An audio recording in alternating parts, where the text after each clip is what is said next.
Hello everyone and welcome to the second lecture of IBDP Economics with microeconomics in particular.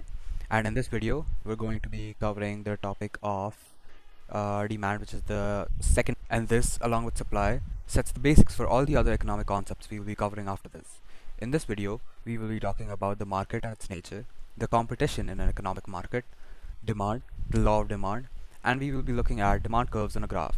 Before we get into it, scroll down, make sure to hit the subscribe button and like the video, and leave a comment on any specific topics you would like for me to cover. So, before we look at demand, it's important to understand the nature of markets and what a market is and how it works. So, in simple terms, a market is basically a physical location or physical place where buyers and sellers go to purchase and sell goods. So, if let's say this is a market, we have a lot of buyers here and we have a seller here. So, this becomes a physical place where buyers can sell their goods to sellers can sell their goods to buyers, and buyers can purchase those goods from sellers. So this becomes a market in the general sense. It was a place where a lot of transactions between buyers and sellers were happening probably simultaneously. So today it's not just physical markets that we're looking at. We can also see financial markets, we can also see labor markets, which are not physical places in particular, but they exist in an intangible sense, but it's a place where transactions of or the purchase of goods and services or resources still happen. So it is basically where people who are willing and able to purchase a good, so these become the buyers. People who are willing and able to purchase a good, service or resource can carry out an exchange with those who are willing and able to provide that same good or service. So these become the sellers. It's important to note the words willing and able to. People may want to purchase a product, so they may have the will to purchase the product, but they may not have the ability or the resources to be able to purchase it. So in that case, we wouldn't consider them as buyers in those market. Whereas the same goes for sellers. Some sellers may be able to provide a good, may be able to produce a good with the amount of resources they have, but they are not producing it, so they do not become sellers in that market. If we move on if we move on to the type of competition, but before we look at competition, we can see what different kind of markets we have. We have product markets where goods and services are sold. These are generally physical markets, as we've just talked about. We have factor market where resources are sold. So if we talk about factor market, it includes factors of production like machinery or land. It may or may not be a physical market, but in most cases it isn't. Next, we have the labor market where people. So for competition, we'll be looking at mainly two types of markets, which is a market with a monopoly or market power, and then we're going to be looking at markets that are perfectly competitive or perfectly competitive markets. So when we talk about monopoly power or market power, to best understand it, I would like to use an example. So to understand it better, let's say that there's a market for sneakers. Let's take the example for sneakers. Sneakers are shoes for those who didn't know. This is just an example. So if we're taking the market for sneakers, this is the market for sneakers. We have there are a lot of different brands here that sell sneakers in a market. So let's just denote them like this. There are a lot of different brands that sell sneakers in that market, and there is this one major brand in the same market with a lot which is a lot bigger in workforce, it has a lot more investment, it has a lot more resources available to use. So we have all these different brands. We have 8 brands here. We have 9 brands in total, but 8 of them are smaller, whereas the ninth brand in general is a lot bigger than the others.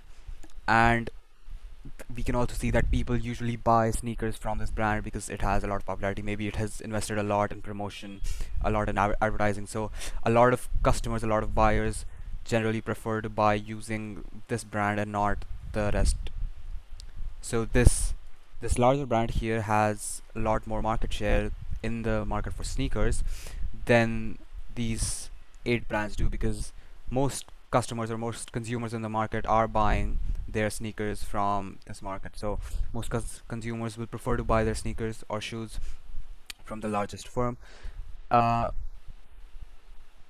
so this one brand becomes this one company becomes the company with the largest market share or the highest market share in the market, since it has since first of all it has a lot more power in that market, it has a lot more resources, it is a lot larger in size than the rest of its competitors, and we can also see that most people prefer to buy their shoes. Most people prefer to go to this brand to purchase their goods, purchase their shoes, and so we can see that it has a much higher percentage of customers coming to it than all of the other smaller brands. And if we say that this firm, this larger company, for example, starts to sell shoes at $90. So we're taking an example, the same example. If this larger company starts to sell its shoes at $90 instead of $50, so everybody else's prices are $50, everybody else's prices are $50, and even this company's old price was $50, but suddenly it starts to sell its shoes at $90 instead. And it's the firm that most people buy their shoes from, and most people in the market for shoes. So since this company has a much larger market share than the rest of the companies, uh, and its price is $90, whereas the rest of the companies have still retained their prices, they've kept their prices at $50, most people would still prefer to buy it from this company at the rate of $90, even though it is higher than the smaller competitors, because this company has a larger market share and has more power in the market to decide what the consumers would be paying for sneakers or for any good or service that is being sold. So this would result in the overall price for sneakers in that market. So the overall price for sneakers, where it was 50 before, since everybody was selling at $50. Now that the largest brand or largest firm in the market has changed its price to $90, and it being the largest firm, it will result in the price for sneakers being moved up to $90 in the market, since it has a much higher percentage of consumers, it has a much higher market share in the market. So at this point, we can say, if we call this A, we call it brand A, we can at this point say that brand A has a monopoly. Brand A has established a monopoly in the market for sneakers, so it has the highest market share, it has the highest market power, it has the most power in the market to dictate the prices and determine the prices. So if brand A decides to increase the prices for sneakers, the prices that consumers would be paying in that market, most of them would be paying it at the price that brand A is selling at. If the brand A decides to decrease it, the same would happen to the shoes. Contrary to this example, a perfectly competitive market is basically where no one firm has more market share or more power to dictate the prices than the other. So in a perfectly competitive market, we can generally see that most brands or most firms or most companies are generally the same in size. And for example, if this company is selling their sneakers at $50, this one's selling at $30, this one's selling at $20, this one's selling at $70, and we can just assume random numbers for the rest. In this case, since all of them are at the same price, and I mean, since all of them have the same size, all of them are equal in size and equal in the market share in the market, consumers would be divided amongst these brands. No one brand would have the highest percentage or a much higher percentage of consumer buying from them, so most consumers would be almost equally, or most fairly divided between these 8 brands. And if they have different prices, so the market price for sneakers wouldn't be set at a specific number. So for example, if this company is selling it at $20, the market price wouldn't be at $20, since there are other sellers that are selling at 70 and 50, there are other sellers that are selling at 30. So in this case, it might become the average of all this. So if we take the average of all this plus 30, this is 20, this becomes 170 divided by 4, so this approximately becomes $40. So the market price for sneakers in this case would become $40 in general, as a rough figure. It's not a very accurate figure, it's not the right way of calculating the price for sneakers in a perfectly competitive market either, but just for the sake of understanding the concept of perfectly competitive examples, we can say that each firm has an equal amount of market share. So if this is the market, we have we have different sellers who have almost the same amount of market share in that market. So these are the different brands. We have brand A, B, C, D, E, F. These would generally have the same market share. So no one firm would be able to dictate the price, or no firm would be able to influence the prices more than the others. Whereas in the case of monopoly, if we look at the case of monopoly, it might be if, for example, we plot a graph for the individual demand of a good, let's say apples, where this becomes the y-axis becomes the price and the x-axis becomes the quantity that is demanded. So the quantity that a single individual, one single individual, if you're looking at the demand by one single individual, for example, you or me, I say I want to buy like if this is at the price of $50. If the price for apples were $50, I would not want to buy apples at all. If, let's say, the price shifted to $30, I may be willing to buy, or may be willing and able to buy two apples. Uh, and let's say if the price shifted to $10, I may be willing and able to buy six apples in that case. So like we covered in the last lecture, since I don't have unlimited funds or unlimited resources, at even if I am willing to buy apples as many as I can at the price of $50, I don't have the resources to purchase apples, so I won't be able to buy anything at that point, at that price point. Whereas if, for example, if the price from this graph, you can also see that it's important to note some things, that at a higher price I am willing or able to purchase less amount of apples, whereas at a lower price I'm able to produce more, I'm able to consume or able to purchase more, and as the price gets lower, I'm able and willing to purchase more apples. And it's also important to note that in in a demand in a demand in a demand graph, it is the demand curve. So this line here that you see, this is what we call the demand curve. It is important to note that in a demand curve, in a graph, in an economic graph, the demand curve is always, in most cases, downward sloping, and it is a linear graph. So in this case as well, we can see that it is a linear graph. It's a straight diagonal line going downward. So it's a downward sloping linear graph for demand. And when we come to supply, we're going to see that the graph for supply is an upward inclined linear graph. But since we're only looking at demand for this video, now we have seen that as my price decreased, as my price decreased for as my price for apples decreased, I was able or willing to purchase more quantity of apples. So when the price was at $50, I was not able to buy any apples, whereas when the price was at $30, I was willing and able to buy two apples, and when the price was at $10, I was willing and able to buy six apples. So we can see that as price decreases, the quantity demanded for a good increases. So this is basically the law of demand.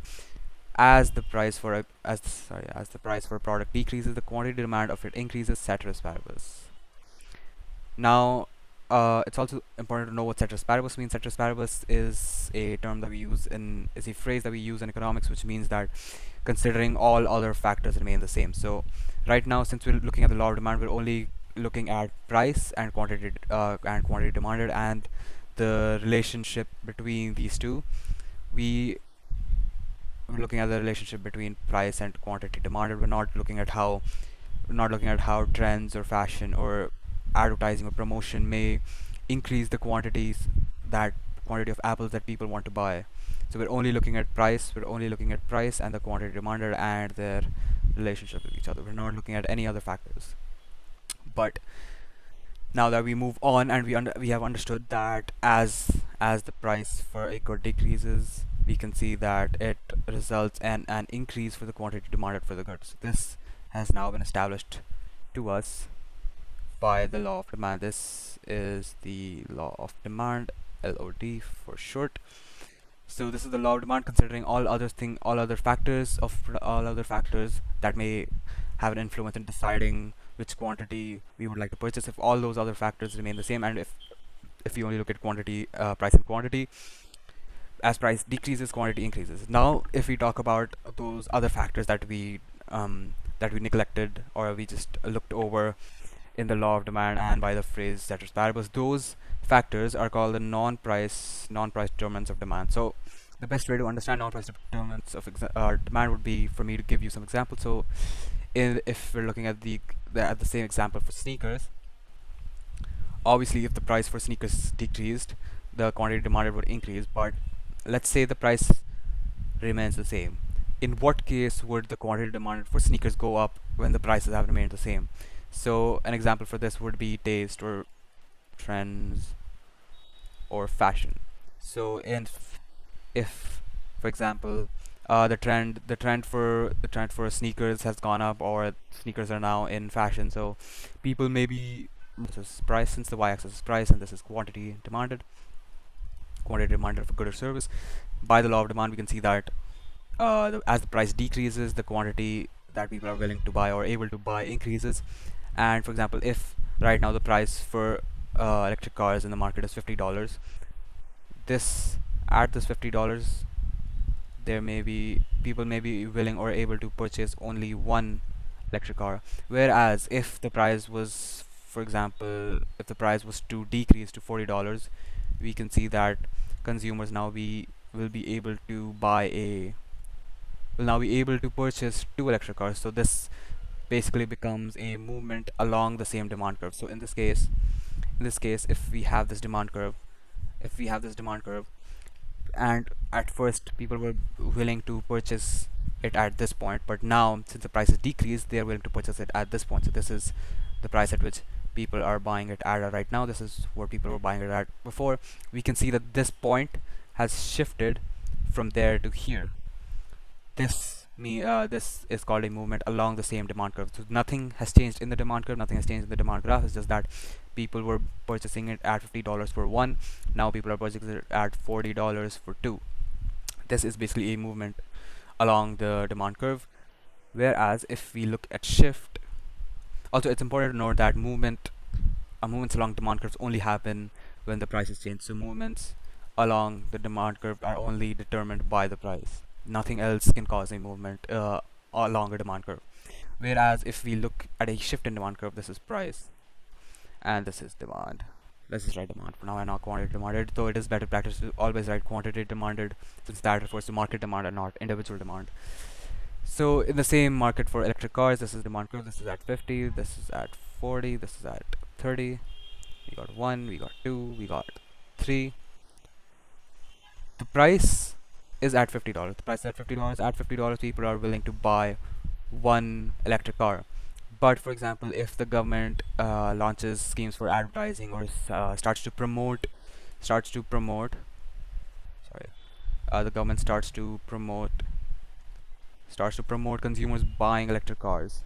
If the government, for example, starts to promote consumers to buy electric cars, there hasn't been a change in the price for electric cars, obviously, but through these advertisings and through these promotions, consumers now want to buy two cars, or now they have the willingness to buy two cars at the same price. Where before the advertising and all the promotion, consumers were only willing to buy one car at the price of $50. Now they're willing to buy two cars at the price of $50.